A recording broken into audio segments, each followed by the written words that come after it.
afternoon, everyone, and welcome to our webinar for Cambridge Essential Maths for the WA curriculum.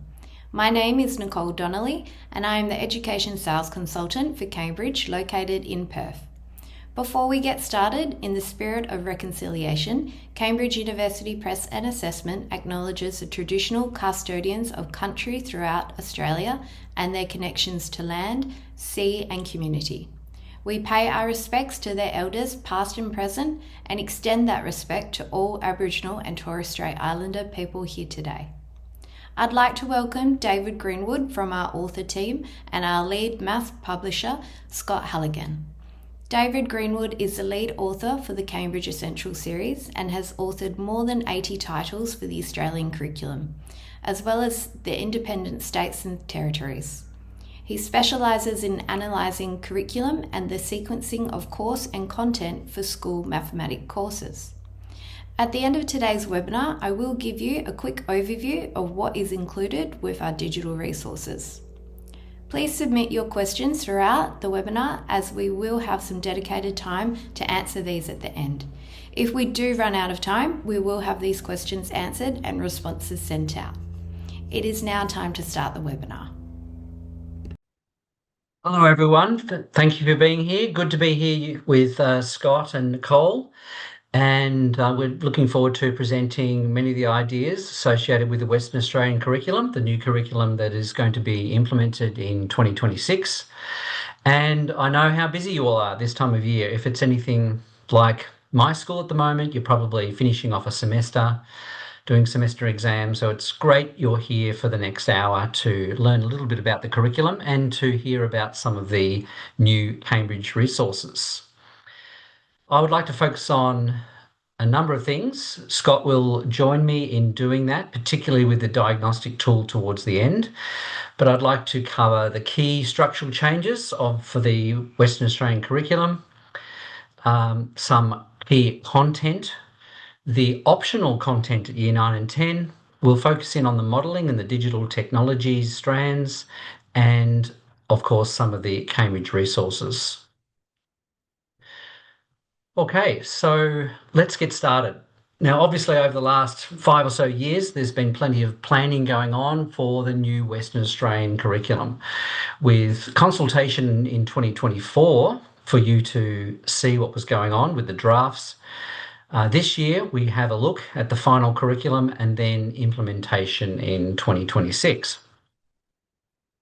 It's a unique syllabus for WA, and that's really important because the new curriculum in mathematics for WA is not just the Australian curriculum with a few add-ons. It's a unique and developed curriculum over many years with unique features and with some influence from a number of other curriculum. For example, the new WA curriculum is considering, of course, the Australian curriculum version 9.0, which some states are using now.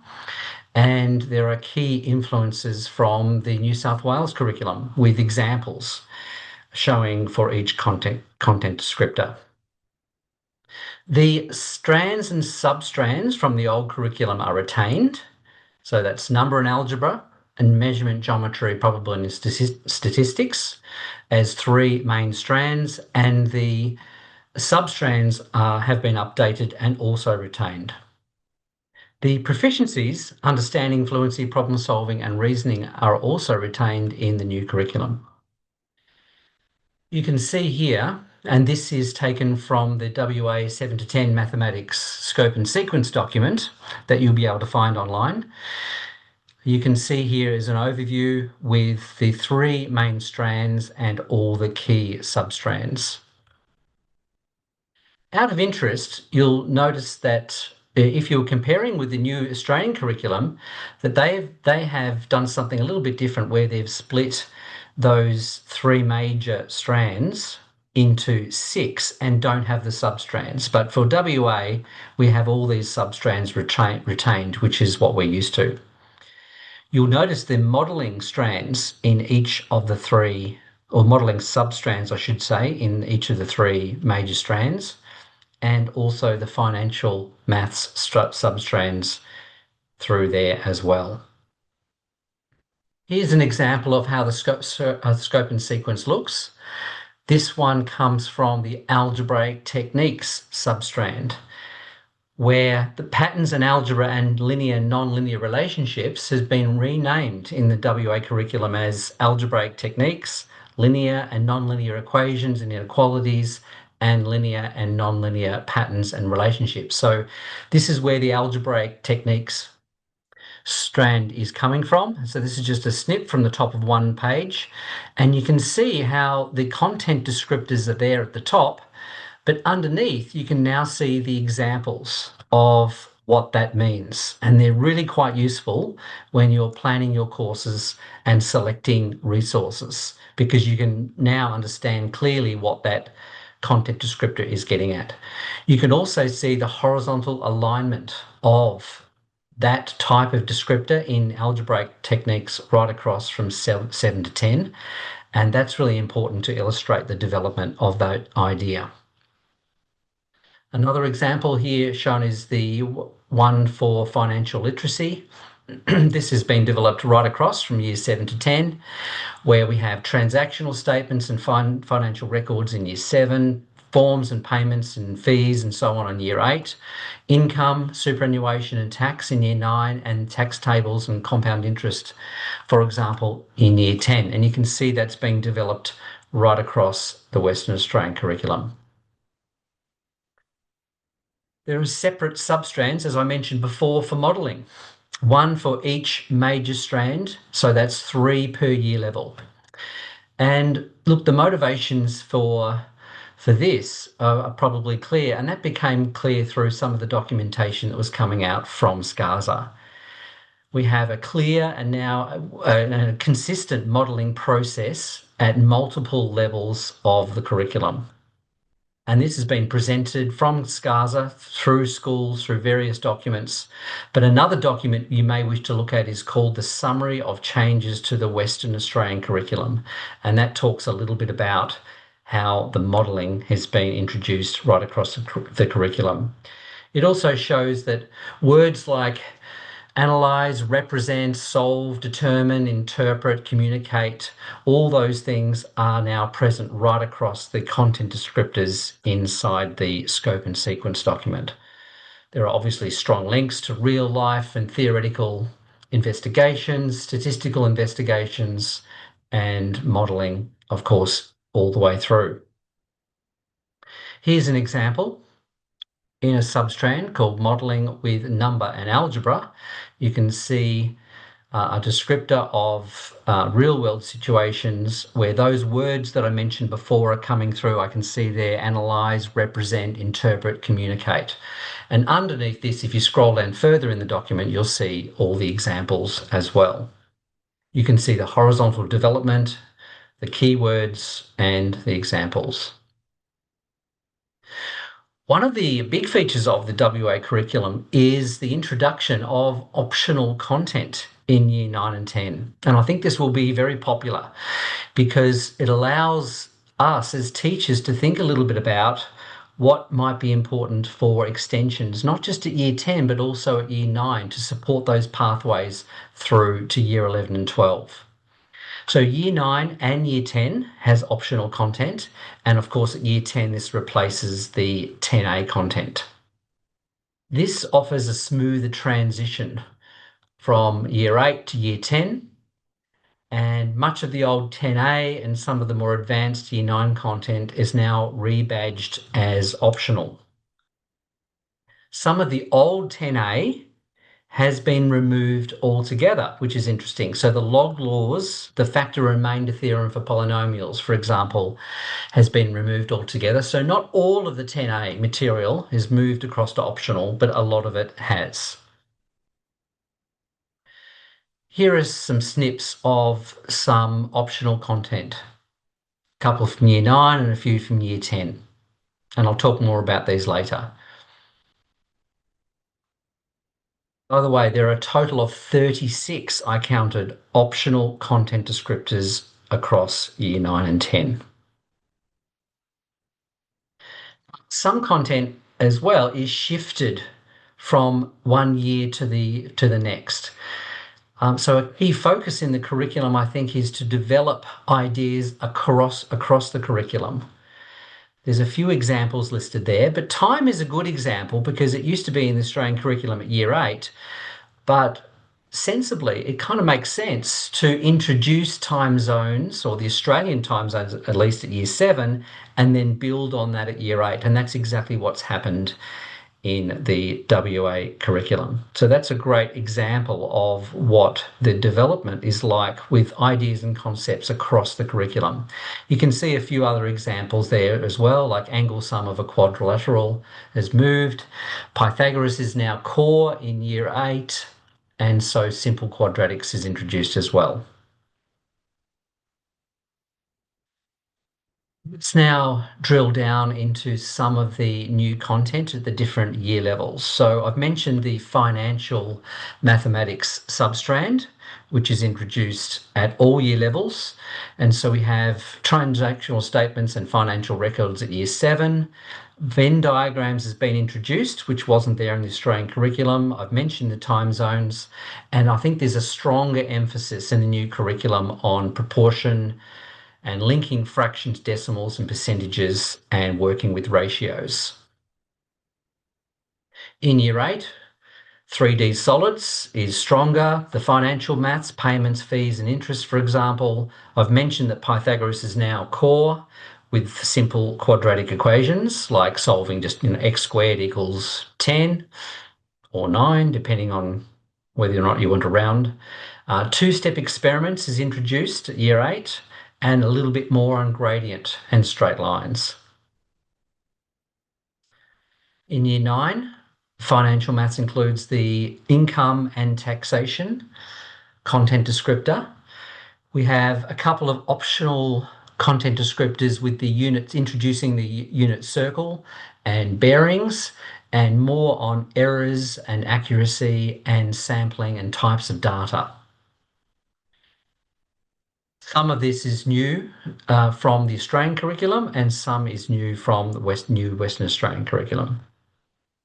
There's a bit more change at year 10 because there was so much 10A material there, not all of which is used, but these are some of the new things that you might want to expect at year 10. Regions in the plane, taxation, investments and loans, introduction to logarithms without getting into log laws. Scaling and measurement is very clear in the curriculum. That's the impact of enlargement on not just a shape geometrically, but the measurements like the surface area and volume. Solving very basic trigonometric equations. Using two-way tables for categorical variables in statistics is something that's come in both the Australian curriculum and in WA. Cumulative frequency and simple cubics of that form. So that's year 10. So now I just wouldn't mind talking a little bit about how Cambridge has responded to some of those content changes, and also talk about some of the new features of the Cambridge textbook resources. David, just before Yes. you go on, yeah, I think it's worth congratulating Skaza on the effort and research that has gone into the Western Australian curriculum. It is very comprehensive. They've put a lot of thought and effort into it, and it really shows through. And I just wanted to mention that for those of you who don't know, Skaza is in the middle of sort of a grand tour of WA, doing some professional learning sessions, some online, many in person. So we encourage you to go to Skaza's website, view the curriculum documentation for yourselves, and also try and catch a professional learning session either online or in person if you can. All right, thanks, David. Yeah, I would echo that sentiment with the introduction of things like the optional material and the development of content from 7 through to 10, and having all those examples connected to the content descriptors, I think will be very helpful in planning courses for the curriculum. All right, so for Cambridge, we we have retained a large portion of our existing chapter structure. So for those people who've been using Cambridge, you'll find a lot of similarity between the new and the old, even though there are quite a number of refinements. So that strong connection is there. But one of the key changes for Year 7 is that we have combined the two shorter geometry chapters into one. So rather than having 11 key chapters of content, there are now 10, and we think this might make it a bit easier for teachers to plan their courses and fit enough of the content in there. Also new, of course, there's the things I've mentioned earlier, like the transactional statements, financial records, Venn diagrams, Australian time zones, and more on ratios and proportion. So that's certainly within those existing chapters. Year 8 retains the existing chapter order with some refinements, but also the new content like 3D solids, financial maths. The Pythagoras was already there, of course, as extending. And so that's been refined, but is now rebadged as core material, two-step experiments, and a little bit more on the gradient and straight lines, much of which was already there in the Cambridge book anyway, but that's been refined for the WA curriculum. Year 9 also retains the number 10 chapters with the existing chapter order, again, income and taxation, unit circles now included, bearings, a couple of optional sections. Some of our old extending sections obviously have been refined and are now becoming optional sections, which is great to see. More on errors and accuracy in measurement and data and sampling as well. All that new content, plus any other thing that we see from the WA curriculum and the examples has been taken into account. There has been a little bit more of a change at Year 10 for Cambridge because the influence of the Australian curriculum and the new WA curriculum has meant that we could do some sensible reordering. Some 10A has been removed, some new optional content is added, and this will obviously not be as important for those students who are using the core series, but for the standard series, there would be more of a significant change. So obviously the financial maths is in there, but now we have a chapter called Financial Maths, Exponentials and Logarithms. And that made a lot of sense to the authors to pull all that together. And that made a bit of a change with that chapter. Polynomials and logarithms used to be our final chapter, but there was no need to have the log laws anymore. So it made sense for us to have a sort of an extending advanced chapter at the end of Year 10, which looks at the polynomials and functions and elements in the optional part of the Western Australian curriculum, but also some other extending sections as well. The title will also include the things I mentioned before, like two-way tables for categorical variables, introduction of logs, scaling and measurement, solving trig equations. All these things are new and are incorporated into these chapters.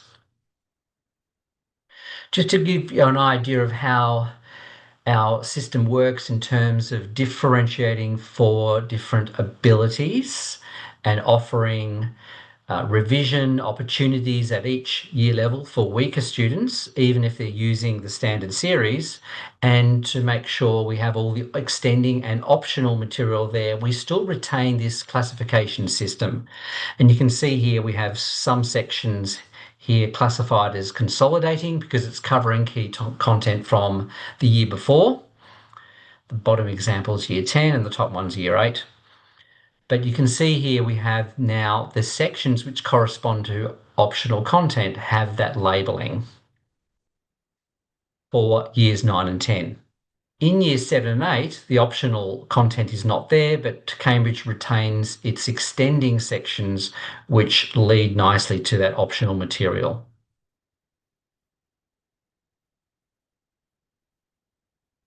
There will be some further extensions that Cambridge will offer that may be unique to the Australian curriculum, New South Wales or in Victoria.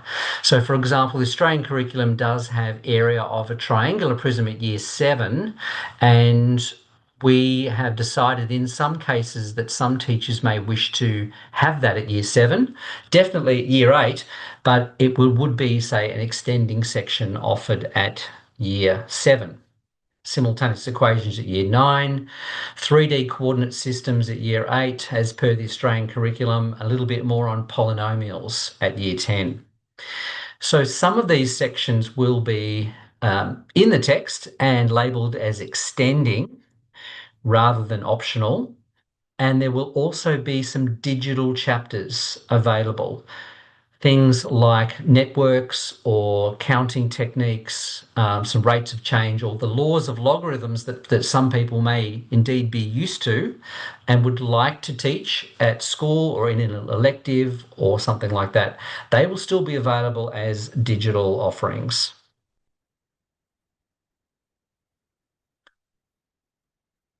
Some of the retained features that many of you would be familiar with include our work programs. And given that the proficiencies are retained in the WA curriculum, we have retained our structure in the exercises where we have our building understanding questions in the early part, then the fluency, problem solving, reasoning, and enrichment, offering that level of differentiation within a lesson. And then from within that, we have our 3 work programs, the easy, medium, and harder work program. And I think many of you might be familiar with that, where we can have problems within each of the proficiencies, but also targeting a different ability level. And that way, because we have that grading within each proficiency, then every student has the opportunity to do problems from the different proficiency strands. And I think that's one of the strengths of this structure. So we would retain that, and that has been refined for the new editions, but it's something we wanted to keep. We will also retain and have retained the learning intentions, which of course are the key objectives of each lesson, connecting to the parts of the curriculum content and to the examples underneath. We also retain the success criteria, which are of course are the most important outcomes for the chapter sections, which summarize and connect with the learning intentions as well. An example is provided for each success criteria, as well as all the links, and in the new editions, the answers will be provided as well for those success criteria examples. We will be retaining the now you try after each example. So each example, of course, has its fully worked solution with the explanation and the video, but the now you try questions, which is very similar to those examples, are also there, as well as the progress quiz, which is that formative piece of assessment positioned about halfway through the chapter. Print, digital, and auto-mark versions are available for the progress quiz. Just to remind you of the Cambridge structure that we have refined for the new editions, you may not be able to read that, but I'm just want to flick through very quickly on the structure of a typical section. So the classification, if something's extending or optional, that would appear on the right-hand side of the heading. Our learning intentions that I talked about before will be there, and then a introduction and context will be given to the section before a lesson hook is provided via a lesson starter. So that's part of the introductory material available to teachers. The idea of the key idea is to provide something that's really comprehensive and mathematically correct, but also very concise for students and teachers to use. And then following from that, we have the building understanding questions, which we think will help students connect with prior knowledge and help teachers transition from one lesson to the next, developing new concepts and methods. So that is before the examples, and you're probably very familiar with those. These links go straight to the videos. The now you tries that they're at the bottom, where teachers may wish to, say, present a full example with solution and explanation, but then they may wish to have something else that students can try as a class group before they go off to the exercise. And that's why a Now You Try is provided as well. There's a second example. Videos, of course, have been updated for all the examples provided right across the series. Some refinement was made for the first and second question. Obviously, we made updates here and there with regard to the content, but we really wanted to make sure there was a really strong connection and correlation between the first few questions and the examples provided to minimize that, the hand up that you might have in the classroom, and to make sure we minimize the number of problems that students might have getting started in an exercise. So a lot of work has been done very early on the exercise for this new edition. You can see David, how sorry, David, to interrupt you. Just before you go on, with the first couple of questions in the exercises, that change and improvement really goes hand in hand with the adjustment for how we cover the understanding proficiency strand. Though the understanding questions used to come first, and some of the feedback that we received over the year and previous editions of this Essential series was the reading demands, even though the understanding questions all really could be answered by looking at the key ideas. Some of the reading demands were such that students were putting their hand up because there was that slight disconnect in flow from the worked examples to questions that didn't directly link up with the examples. They were almost revision a little bit, and then more towards those key ideas. But that change that David mentioned with the first couple of questions now, starting with fluency and making sure that the first questions really do link extremely closely to the worked examples, will have a very clear flow so that students go from the key ideas, the worked examples, to the Now You Try. And we hope that would minimize the hands up situation that David mentioned. Thanks, David. Yes, and having the building understanding in that introductory area allows teachers to potentially work through them without necessarily setting them as an exercise. And so they're able to achieve the objectives of the building understanding without making the exercise too large as well, which I think was an improvement. Yes, you can see how the three pathways here are working through the different proficiency strands, where the easier pathway, the one on the left, is having includes, I should say, a lighter selection of the problem solving, but certainly the easier questions, whereas the hard one, for example, is including the harder problem solving questions, and the same goes for enrichment as well. Or I should say reasoning first, but then enrichment at the end, which of course provides yet another opportunity for teachers to help differentiate at the top end and extend student knowledge of that content area. So it just gives you a little bit of an idea of how the whole section falls together. And as well as that, we also have some of the other retained features like our investigations, which work well with some of the content descriptors for modelling in the Western Australian curriculum, as well as our applications and problem-solving pages, which are positioned about 2/3 of the way through the chapter. These provide a problem-solving experience in a more extended response type form. And we think that links quite nicely with some of the assessment that students might see at Year 11 and Year 12. We also retain things like a mind map summary, our problems and challenges pages, and all the chapter reviews have been refined to suit the new curriculum, where questions have been added to suit new content, and so on and so forth. Now, one of the things we're really pleased to see in the Western Australian curriculum is this emphasis on modelling and explicit substrand and content descriptors right across not just 7, 8, 9, and 10, but right across all of the major strands. And that really worked well with not only some of the material that we had in our existing edition, but with some of the refinements that we're making with the modelling tasks. So the Cambridge series does have one task per chapter, analysing and representing, solving, using these words, interpreting, verify, and communicate. And we think that fits quite well with the WA curriculum, and there have been refinements also to suit the WA curriculum.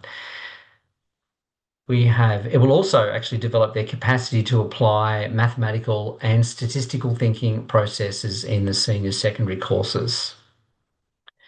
So here's what they look like. If you haven't seen them before, we have a context at the start. The problem is described in the beginning. We have a preliminary task to help students become familiar with the problem and the associated mathematics so they can get started. And then there is the modelling task, which is semi-scaffolded to help students explore, experiment, and solve. But it's not like a textbook exercise where they're just working from one thing to the next. They have to work through a range of things and go back and fix and explore and come up with solutions in a modelling context. And there are also extension questions to allow for those students who might be able to explore the problem at a deeper year level. One of the things that we're adding also to this is a marking rubric for modelling, which I think, Scott, will be available as in a Word doc. So if people wanted to change the number of marks or they had a slightly different view on how they'd like to mark it, they could use this as a base and go from there. Yep, that's exactly right. And those will be available inside the teacher resources, along with something that you get to in a minute. Yeah, so one of the new features is something that we have started to create based on this Western Australian curriculum, and that is a set of modelling tasks which are somewhat less scaffolded than the example that I talked about before. Sometimes it's nice to have things semi-scaffolded so at least students have a reasonable chance of getting started without too much input from the teacher. But we also thought it was important to have less scaffolded tasks and more open-ended components as well.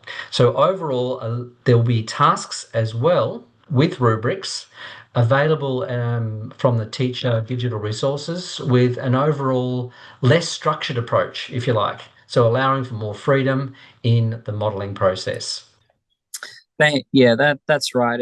And as we develop these additional modelling tasks outside of the print books, well, we certainly want to make sure that there are opportunities for students to dig into what is meant by each part of the mathematical modeling process, to have conversations about that, to make decisions about what maths is suitable for the given situation that students are trying to model, but also to start thinking about what kind of assumptions and constraints are being considered, given that is really at the heart of what modeling means, not just at 7 to 10, but also, the modeling that is done by mathematicians and or science organizations and researchers and physicists and all different kinds of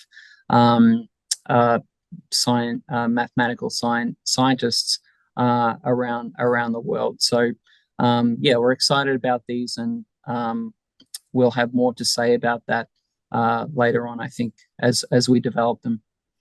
Probably more at the workshop that we'll be doing in August, David. Yeah, looking forward to that. One of the other things that we're quite excited about is our new digital tools and computational thinking investigations, which is going to be introduced in the WA curriculum. Because the words digital tools, interestingly, has been mentioned 32 times. And I did a little count the other day. So there you go, 32 times that digital tools is used. So clearly there's an emphasis on modern ways of doing mathematics, and that's coming through many times in the Western Australian curriculum. So Cambridge have responded by creating one digital tool and computational thinking activity for every unit of work. So that's 40 of these activities across the series. So not just activities that might relate to, say, statistics, but activities that are relating to all the areas, all the main content areas across the curriculum.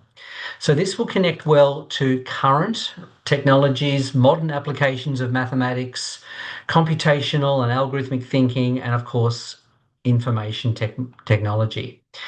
Many bodies in Australia and around the world use the words computational thinking these days, and this is quite a big area in the teaching of mathematics in many countries and in Australia. And one way to define that is to say that it's a way of solving problems that involves breaking them down to smaller parts, identifying patterns, and developing a step-by-step instruction to solve the problem. So typically this might be a simulation, it might be zooming in on an answer and solving numerically, not algebraically, or using spreadsheeting or using some kind of technology to solve a problem rather than an algebraic form. So we are quite excited about these. They'll be, as I said, in each unit of work, in each chapter. The technology used in each of these activities are mainly spreadsheets, graphing software, or dynamic geometry. So they're the three main areas. They don't require students to be coders, and we don't get into Python or any particular code, but that type of thinking is developed through these activities using software that's all free to use, and software that would be familiar to many teachers and students. These activities will look at problems that involve numerical solutions. They'll involve statistical investigations and simulations, for example. Here's what they look like. I know you won't be able to read that, but a little bit like the modelling tasks, there will be a context and problem. There'll be a getting started activity where students become familiar with the ideas, with the maths associated with the problem, and then they'll get into the investigation where they're using digital tools to represent, explore, and experiment. And they'll be applying a procedure or some steps or an algorithm to explore and to try to find a solution to the problem. Extensions will also be available to allow students to explore the problem at a greater level of detail. So we're very excited about those, and they'll be available for you to see when you see the series. Like everything else at Cambridge, all the marking rubrics will be available on the teacher site. So for modelling, for investigations, for all the digital tasks that I just mentioned, and for the First Nations activities, which we'll mention a little bit later. One of the bigger features coming included in the new WA series is a new skill sheet. I know that sounds a little bit old-fashioned, but from the feedback we were getting over the many years, while we have worksheets and tests and there's the diagnostic tool as well, many teachers decided or let us know that they would still like a short quiz that was relevant for each lesson. So one per lesson, most of which are no bigger than one sheet of paper, the maximum 2 sides, so you could print it on one sheet, that could potentially be used for homework. It could be a follow-up, it could be a start or end of lesson quiz, and something that has a strong link to the key examples and the skills and the success criteria of that particular lesson. So, Scott, how many of those would there be? Something like 400 of those produced across years 7 to 10 in this series, one for every lesson. That's exactly right, and we did have other. I mean, there are so many different types of resources within the teacher resources that are akin to the types of skills that are covered with these skill sheets, but nothing that was so targeted. They often covered a range of parts of the chapter. And the feedback, as you mentioned, David, was a request for something that was much more specific, that was oriented towards one lesson and a very closely related set of skills. So that's what we've done. Yeah. And yeah, definitely linked to the examples, clearly the example, and you can see we've got the examples listed there, something that teachers could print very easily without having to run to a copier or a stapler, for example.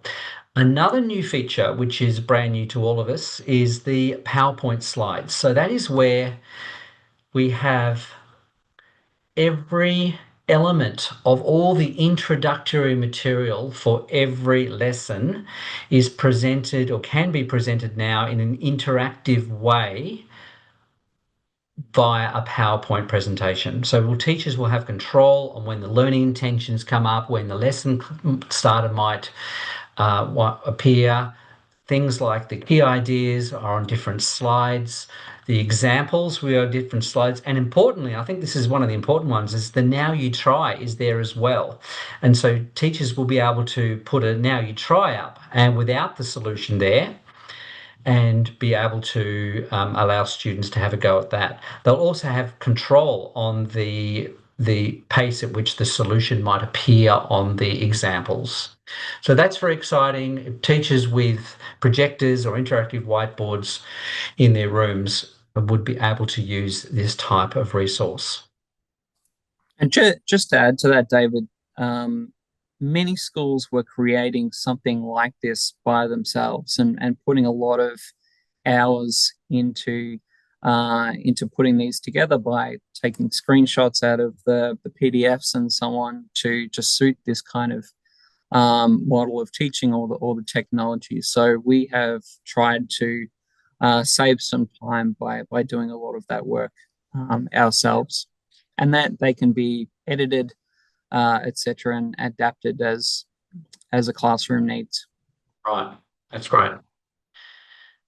I mentioned before about the First Nations activities because one of the little, well, it's not little, Scott, is it? Because we've been working on this for a few years, but you'll be able to mention something about this as well. But we are also developing a series of tasks with some support from the Australian curriculum, elaborations, and content descriptors, but tasks that we feel will be able to meet those goals of the curriculum but also be quite doable as a worthwhile investigation.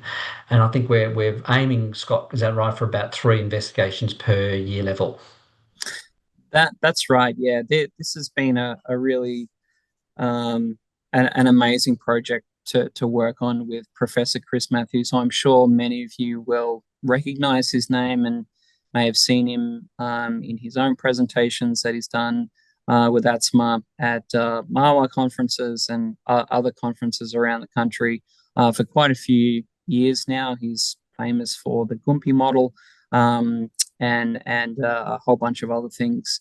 A brilliant mathematician and educator in his own right, and we were very excited to partner with ATSMA and Professor Matthews to create these. Chris came up with the set of elaborations that he believed it would be best for us to cover, that would suit the kinds of investigations that we wanted to produce. And then Chris and others at ATSMA worked on providing some outlines to us that were then worked on between ATSMA and the Cambridge authors to flesh out and finish. And there are some really incredible investigations that are in there, fantastically interesting in terms of the maths and the cultural aspects as well.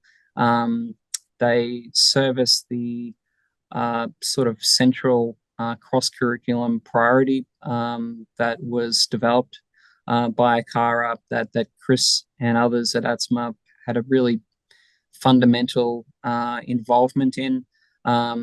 And as David mentioned, marking rubrics and some really extensive teacher guidance has been supplied with these to make it as easy as possible to introduce these to the classroom and adapt them for a school's own needs, depending on where they are around Western Australia. So SCASA has not yet released, as far as I know, their specific plans in relation to First Nations Australians and how that is covered in how that cross curriculum priority is accounted for in the new WA curriculum. I know that they're working on it, but we will provide some guidance on how these activities will link into the specifics of the WA curriculum as well. So those will be available within the teacher resources, both student versions and teacher versions as well. All right, thank you, Scott. Let's now move on to some of the other digital resources. I've already talked about a lot of these things, and Nicole will be able to cover some of these things in various workshops and visits to schools and so on. But Scott, is there anything there you would like to add before we move on to the diagnostic tool? I mean, the only thing I can think of that's worth mentioning is Cambridge as an organisation is Cambridge Hot Maths, and Hot Maths are a really key part of what we do and the resources that we provide, not just the platform, but the some of the content as well. And there's a whole bunch of for users, as we've done in previous editions, for schools familiar with Hot Maths. The interactive version of the textbook contains a pretty comprehensive library of Hot Maths resources, quiz questions and widgets and walkthroughs and things of that nature. All right, so off you go, Scott, if you want to talk about this. Yeah. So this really is the biggest change in terms of the digital and teacher resources that we have developed for this edition. It will come with the online teaching suite, so this is not an additional purchase or anything like that, but it is a very comprehensive tool. We won't really have time to get into the details. It could be a webinar just by itself, but there were some pretty big motivations for us delving into this area. The main one, similar to the PowerPoints, actually, schools were trying to create things like this themselves, including one school that sent me a spreadsheet that had nearly 17,000 cells within trying to keep track of students' diagnostic assessment results. And that was just for a single class. That was the level of effort that was schools were going to in order to create this. And it's a difficult thing to create. And they were using Cambridge's resources. So that was the principal motivation. There are a whole bunch of others as well. But David, this is something that we worked on very closely together. You were the principal author involved, but it was something we planned with the other authors as well. All of you are maths teachers as well as heads of department. So what kind of things did you have in mind from a convenience point of view that we didn't want to make this a tokenistic effort, but we also didn't want it to be full of fancy technology that was impractical. So from your point of view, what were some of your main goals? No, writing 10 to 12,000 questions didn't feel tokenistic, admittedly, over the last 2 or 3 years. But look, one of the key motivations for the diagnostic tool was to go beyond the suite of new and existing resources and offer a comprehensive tool which allowed teachers to quickly and easily assess students and receive immediate feedback, not just about overall performance, but also how they are developing through the curriculum. So I think, probably what we wanted were author-developed questions to test all the key skills effectively, identified and connected really closely to the learning intentions, the success criteria, and the examples. And that was really important. In fact, writing these questions and identifying key skills was perhaps one of the key steps in the new editions of the text, where we were able to update examples and make sure that we were really comprehensive with that connection between the diagnostic tool and the textbook that we're offering. We also wanted teachers to be able to select which content they want to test. That sounds like a simple thing, but we wanted to give teachers that freedom to be able to select the content that was textbook connected or also connected to the Western Australian curriculum. We wanted the questions to be of a similar quality to the textbook questions, which sounds obvious, but that was one of the key goals. And we wanted teachers to be able to also offer or alter the level of difficulty of the test that they wanted to produce for their students. So to cater for those schools that were streaming classes or for differentiating for students at different ability levels in the one class. So we ended up creating 3 levels of questions where each skill had some easy, some medium, and some hard questions. And then perhaps one of the trickiest things, Scott, which you can perhaps mention later, is the fact that we created this balancing matrix and an algorithm. So when teachers were choosing not just what content and what sections they were linking the content to, but also choosing a difficulty level and producing an algorithm or a balancing matrix which produced a test which maximized the coverage of the skills that were selected, but also produce the correct difficulty level that I'm sure you'll talk about in a minute. So that was one of the key successes of the algorithm behind it. Of course, we also wanted the reporting features, not just showing marks, but things like ranked lists and growth and which areas the class or the individual need to focus on. And we wanted the questions to be auto-marked, of course, and also a system that complemented a high quality in teaching and learning program. So not necessarily a standalone teaching and learning program, but an assessment system that sat beside the school's program where they're using other resources and not just an electronic system on its own, if that's a fair comment, Scott. Yeah, I think so. Yeah, the alignment to the textbooks is a really key feature of this tool. I won't go into too much detail about all this. For anyone who's wondering, you will get a copy of the slides that we've been going through. So you're welcome to read through all of these ones. But yeah, it's probably worth mentioning that some of the reports that we've developed that we'll quickly touch on later on really emphasize growth. Some are really about trying to understand where students are up to and get a sense of where they are in comparison to their peers and the curriculum itself and the expectations about where a student is supposed to be at, so to speak. But most of the reports, I would say, really have to do with a student comparing themselves to where they used to be and how much learning they have done.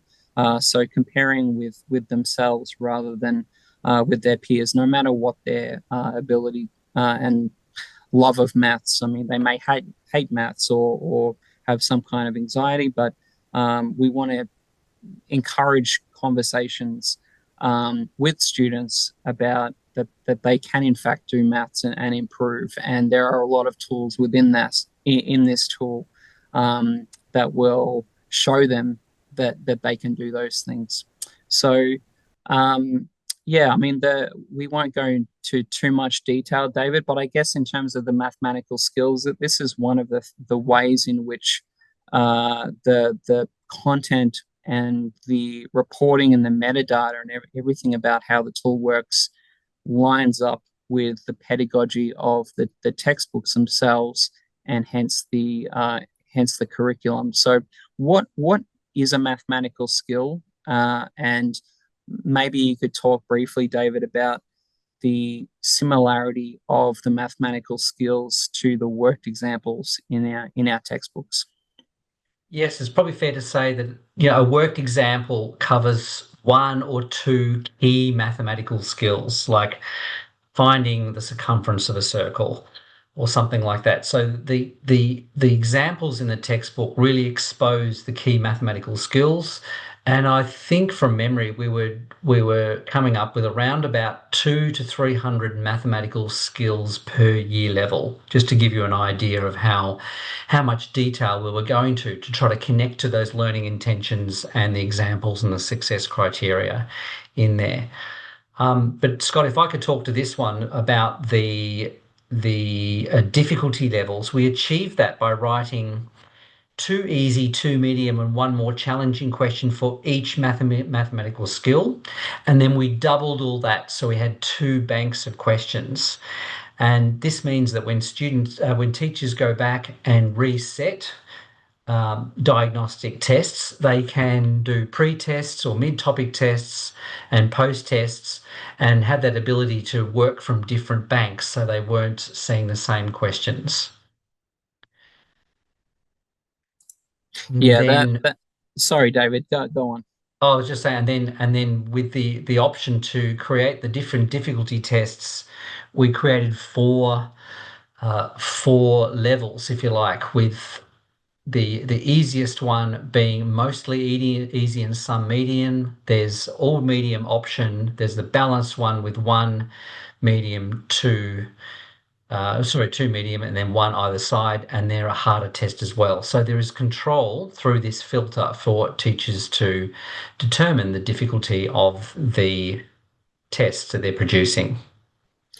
Yeah, I think this is a good point to mention, that the key thing that we had in mind was flexibility. So we don't make any judgments about how you should use this tool, how often you should test, how many questions should be in the test, how much of a chapter or a substrand should be covered in a test, or anything like that. Whether you use a pre-test and a post-test model, or whether that is a, a a model that you disagree with and you prefer more frequent topic testing.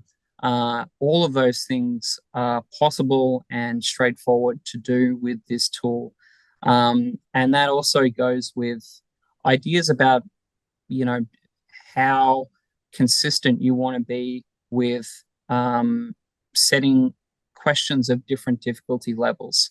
You want to be as consistent as necessary in order to fairly measure students' ability. But the whole purpose of this is that the better students do better, and the weaker students don't do as well, and that is shown here. And as I said, there's a lot of reporting that relates to students' growth and all that kind of stuff.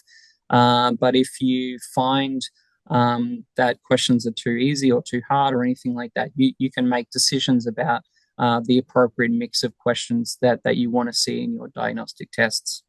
And as I mentioned, that there are a whole heap of reports within the reporting suite. There are some that would be very familiar to you as part of your teacher training, and result in filtering options that will end up in a Gutmann chart and all these different things.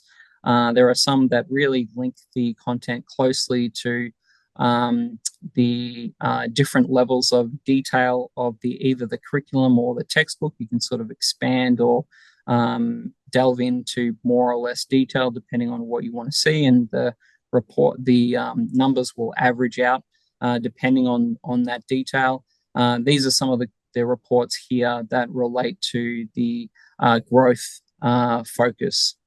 This one here showing comparison with questions in the pre-test on a particular topic versus the same kinds of questions on the same topic in the post-test, and so on. So there's a ton of reports here that you can delve into. And I'll just mention, as we're starting to run out of time a little bit, that there is information available that on the landing page, you will be able to see some more detail about how the diagnostic system works. So probably the most important thing that we wanted to include along with everything else was not just identifying gaps in learning, but making suggestions for what students could do about that, to encourage students to take some ownership over their own learning. And the teacher can set follow-up work.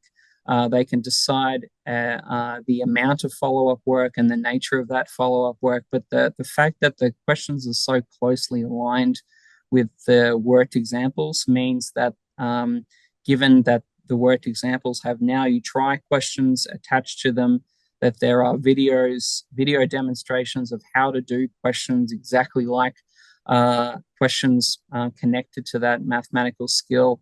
And then the worked examples are connected, obviously, to questions in the exercise.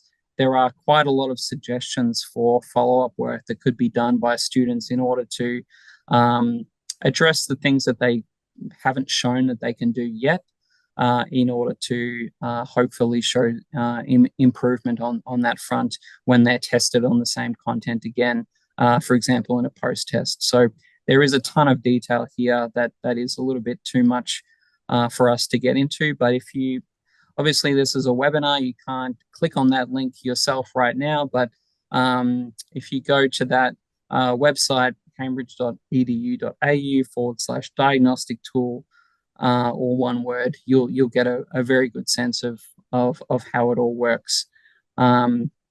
Anything you want to add to that, David, before we get to the Q&A?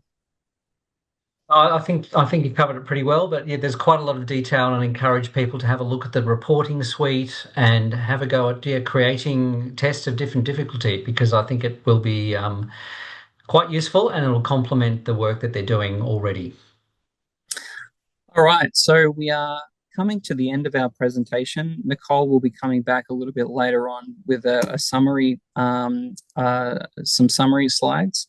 But just to answer a couple of questions or comments that have come through so far. First of all, I think I may have accidentally responded to someone with the wrong answer. I think I may have answered a different person's question.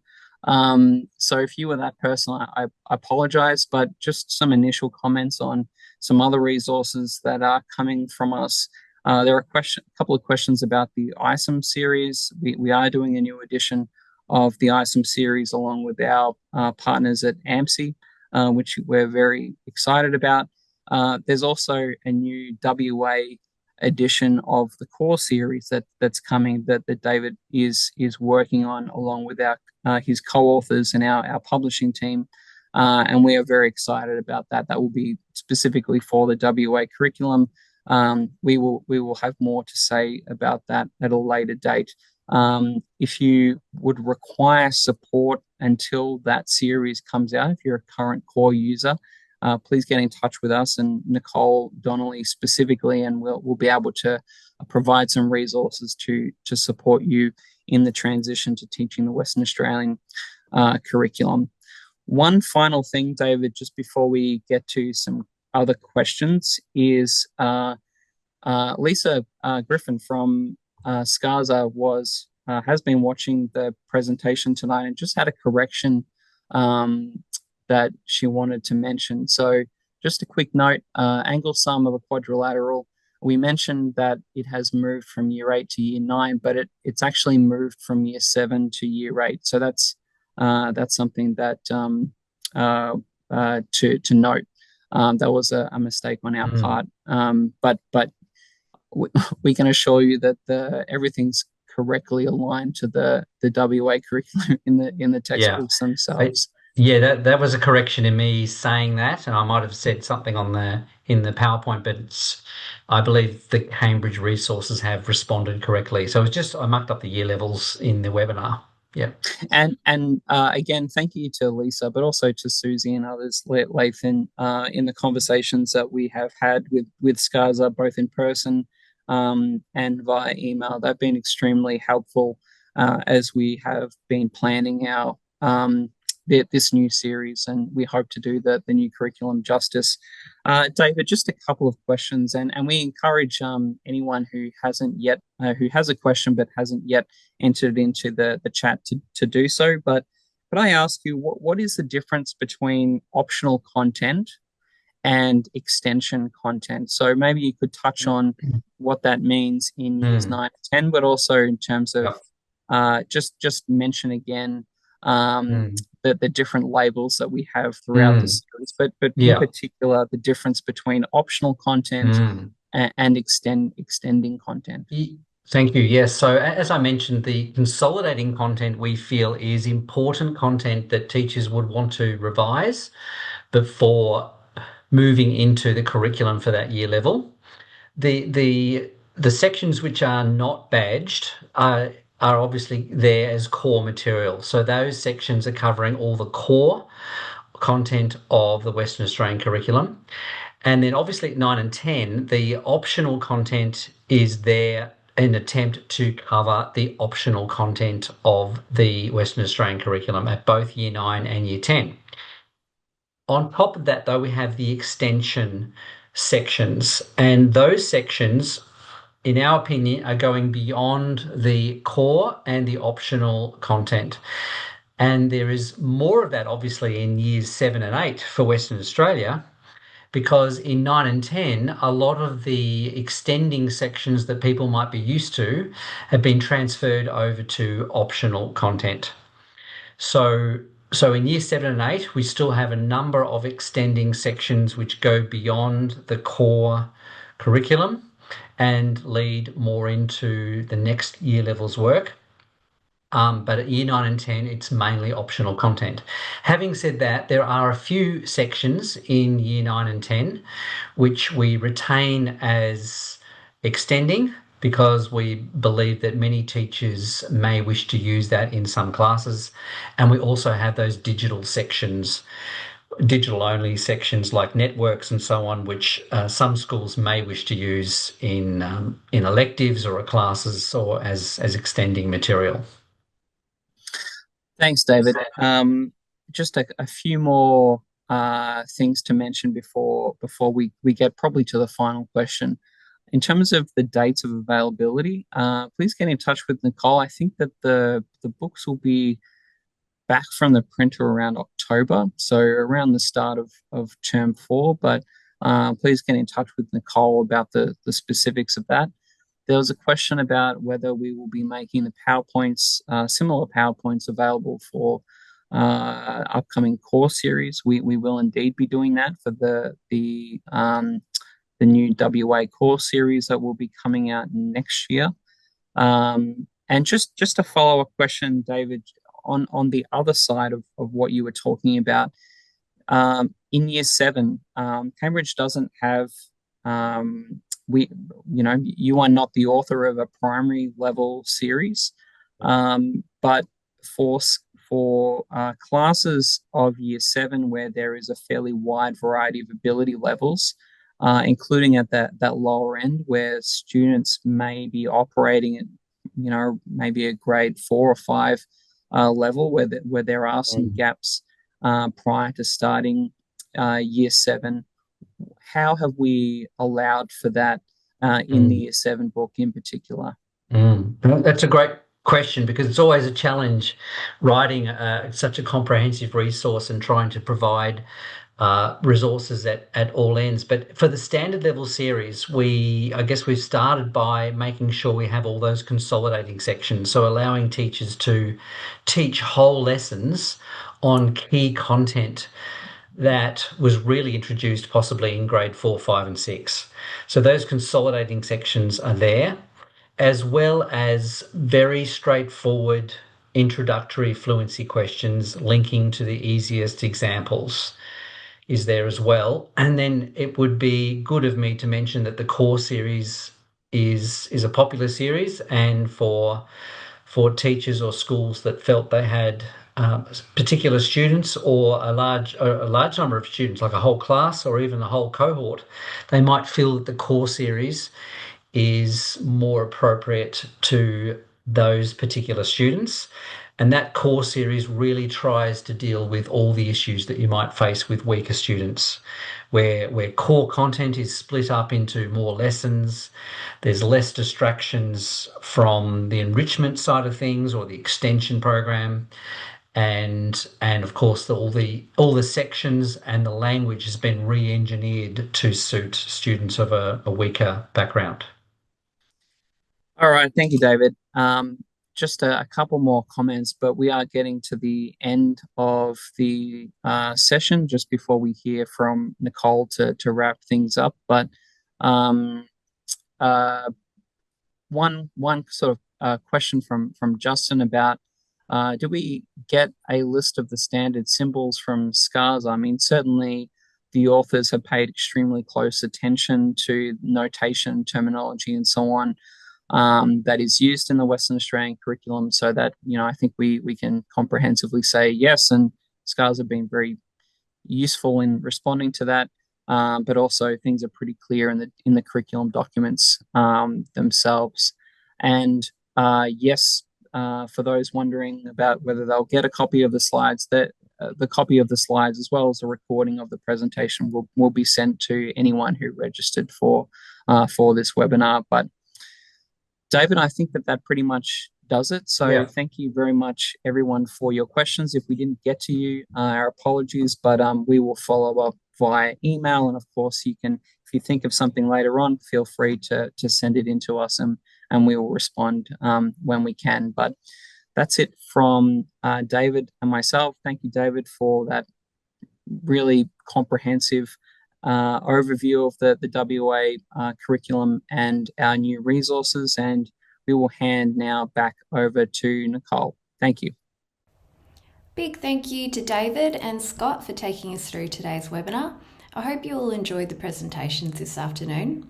Before we go, I'd like to take a couple of minutes of your time just to showcase the Cambridge's new resources, Essential Maths for the WA curriculum, which will be available in Term 3.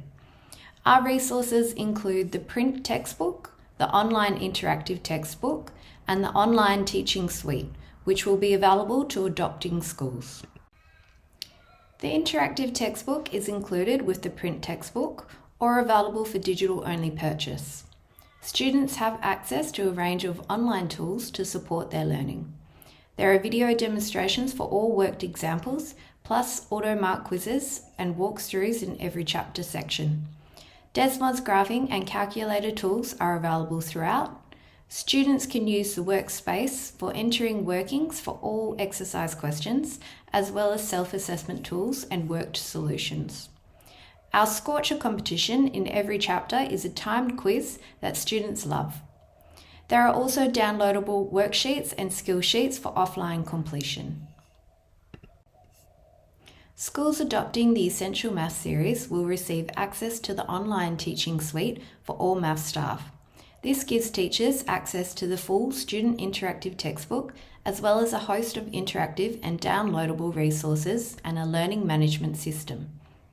We are very excited about the diagnostics assessment tool that David and Scott spoke about during the webinar, and we'll be there to support you to use this within your class. Other new features to this series include targeted skill sheets, projectable lessons summarised in the form of PowerPoint presentation, and investigations co-created with the Aboriginal and Torres Strait Islander Mathematics Alliance.